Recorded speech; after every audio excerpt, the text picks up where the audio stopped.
सरस्वती माता, मैंने पापा से कह तो दिया है मैं अकेला रह लूंगा, लेकिन मैं पापा के बिना नहीं रह सकता हूँ। आप तो सबकी माँ हो, आप प्लीज मुझे मेरी माँ से भी मिला दो ना सरस्वती माता, प्लीज। देखा हमारे दोस्त का स्कूल है। हाँ? मम्मी,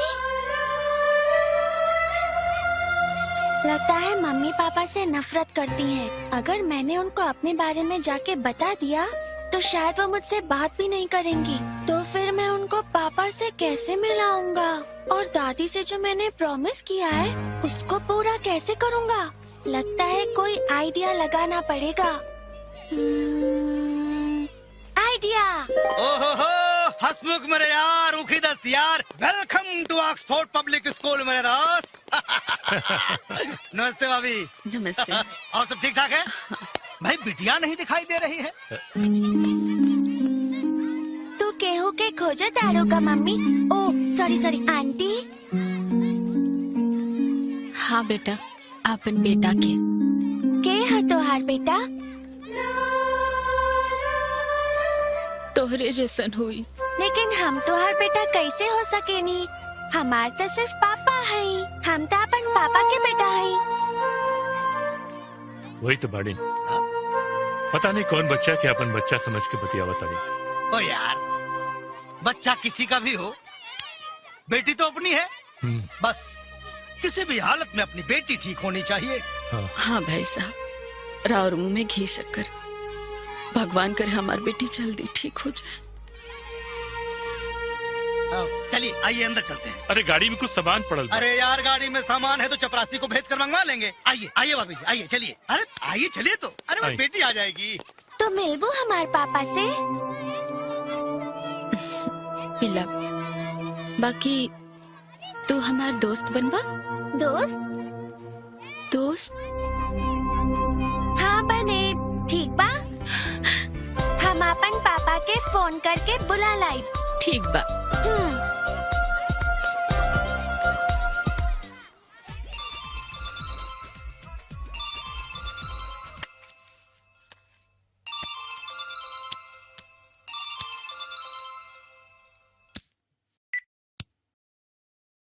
हेलो पापा।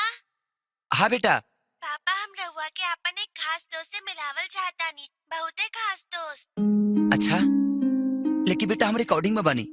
आ जाए ना प्लीज, और आते वक्त हमार माउथ ऑर्गन ले आए। ठीक बा बेटा, हम ले आए। ओके पापा, थैंक यू। बाय बेटा।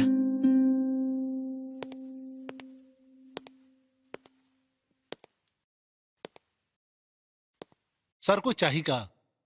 माउथ ऑर्गन बा का? हाँ बा। दे दी। ले आओ तनी।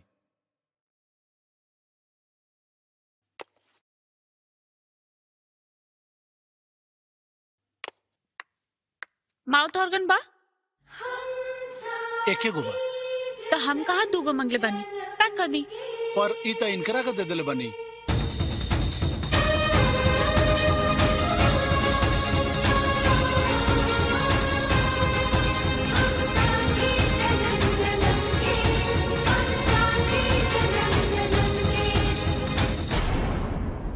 ऐसे टुकुर टुकुर का देखा तानी? हम मंगनी है ना, दे दी।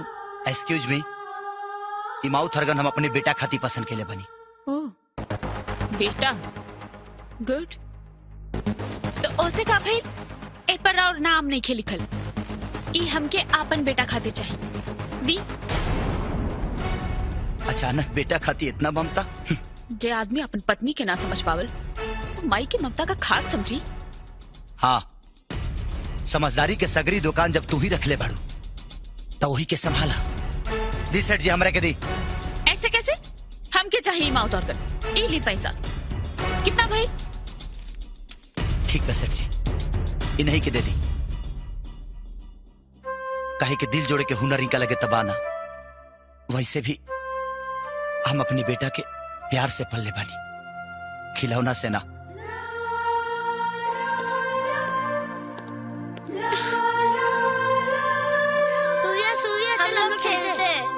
मुझे नहीं खेलना, तुम लोग जाकर खेलो। ठीक है।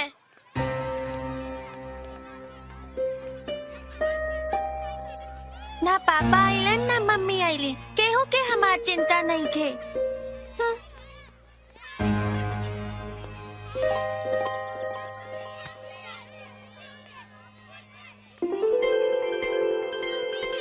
सॉरी चॉकलेट माउथ ऑर्गन कहाँ बा? बेटा, हम आवत रही तो रास्ता में हमारे को बिलाई रास्ता काट दलसिया, यही से तो हर माउथ हरगान लेके ना पैनी है। नो प्रॉब्लम। लेकिन बेटा तार दोस्त कहाँ बा? ओही के तो इंतजार करत आनी पापा। बेटा हम अपन शूटिंग छोड़ के आयल बनी और हमार गैल बहुत जरूरी बा। तोहरा दोस्त से हम संडे के मिल ले। संडे के स्कूल बंद रहेला पापा। ओहो प्लीज बेटा थोड़ा सा संभाल ला। ठीक बा। हाँ संडे के हमार स्कूल के पार्क में आ जाइह, हम अपन दोस्त के बुला लाई। डन डन। अब जा तो हर क्लास शुरू हो गई बा। मुआ, मुआ, मुआ। बाय बाय बेटा।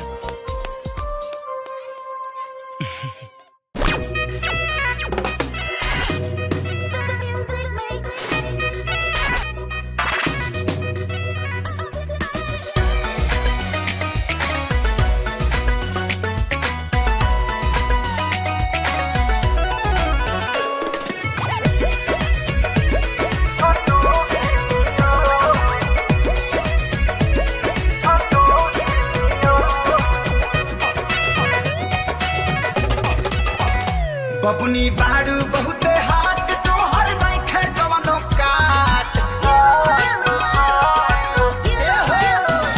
बबुनी बाड़ू बहुते हाथ तोहर नइखे कवनो काट। हमर लचकेला रबड़ के डोरी नियान गोरे गलिया के, गोरे गलिया के, गोरे गलिया के पिंपल बारोड़ी नियान। तोहर ढोही बा फुलहा गोरे गलिया के पिंपल बरोड़ी नियन। तोहर ढोरी बा फुलहा कटोरी नियन।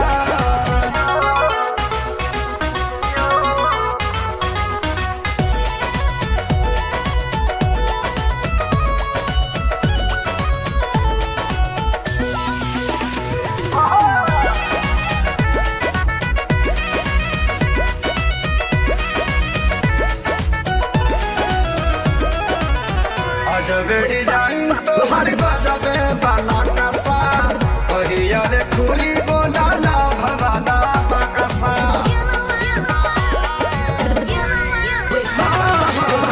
अजबे डिजाइन तोहर गजबे बाला कसा, कहिया रे खुली बोला ना भवाला बकसा। दखिला बारू कनैली के कोढ़ी नियान गोरे गलिया के, गोरे गलिया के, गोरे गलिया के पिंपल बरोड़ी नियान। तोहर ढोरी बा फुलहा कटोरी नियान।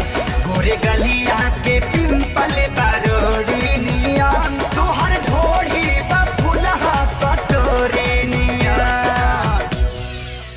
बच्चों, आज मैं आप लोगों को एक स्पेशल लेसन पढ़ाने वाली हूँ। The relation of child with mother and father, मतलब बच्चे का माता पिता से रिश्ता। Excellent. Meera, yes miss. What is father? पिता पागल पपीता जैसा होता है। Silence, silence. या baby.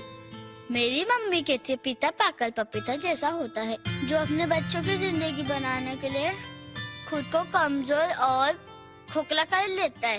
Wonderful, clap for Meera. तुम्हारी मम्मी एकदम ठीक कहती है। वैसे माँ क्या होती है, कौन बताएगा?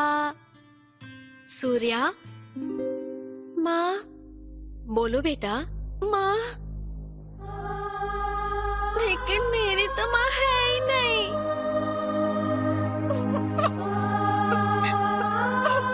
सो सॉरी बेटा, बट तुम्हारी मम्मी कहाँ है? पापा कहते हैं मेरी मम्मी मुझसे नाराज होकर चली गई। नहीं बेटा,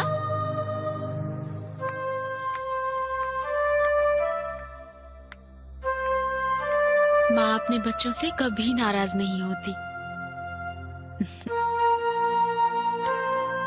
अगर पापा पपीता होते हैं तो माँ मेवा होती है, जिसकी ममता कभी खत्म नहीं होती। माँ वो होती है जो अपने आंखों में दुख का दरिया समेट कर भी अपने बच्चों पर खुशियां बिखेरती है। माँ वो होती है जो मरने के बाद भी अपने बच्चों की लंबी उम्र की कामना करती है। तू बनबा हमार अच्छी वाली माँ।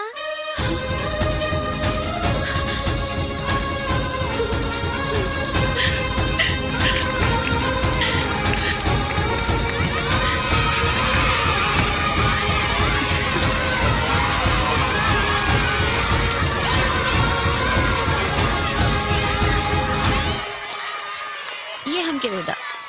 हाँ, इला गिफ्ट। ई का हा? ई माउथ ऑर्गन बा, तारा खातिर gift. Thank you mummy. Welcome. Not welcome, जा, हम तोरा से बात ना करब। का भाई लुमरा राजा बेटा के? पापा लंच टाइम में आके हमरा से मिल लेलन। तू लंच टाइम में काहे ना आइलू?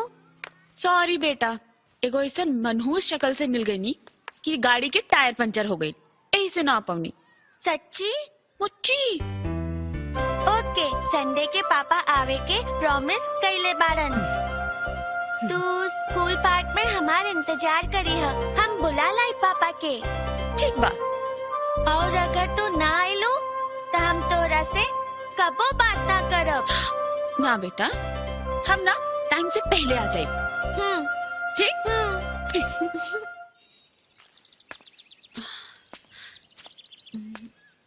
सूर्य अभी तक आए ना आए।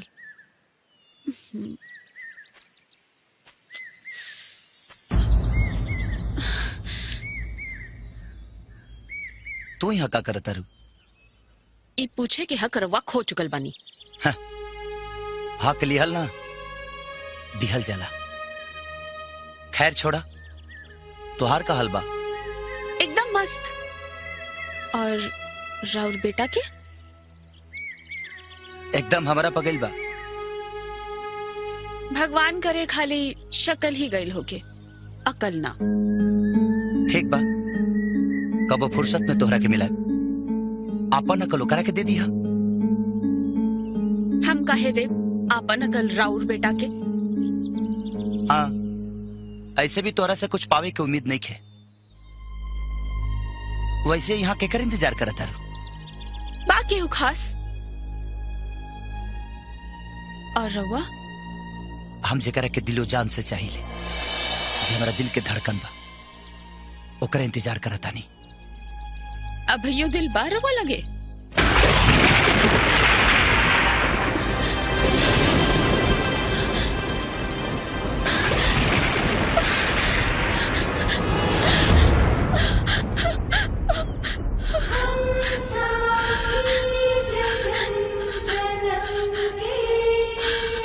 ध्यान से सुनबू, तभी वो दिल के धड़कन तो के सुनाई दी।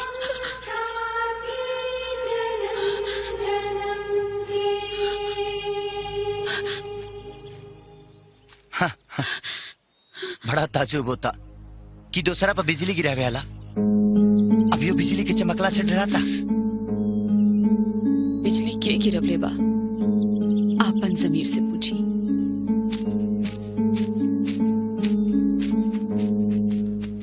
धत तेरे की, हमारी सारी मेहनत पे पानी फेर दिया इन लोगों ने। अब कौन सा आइडिया सोचूं?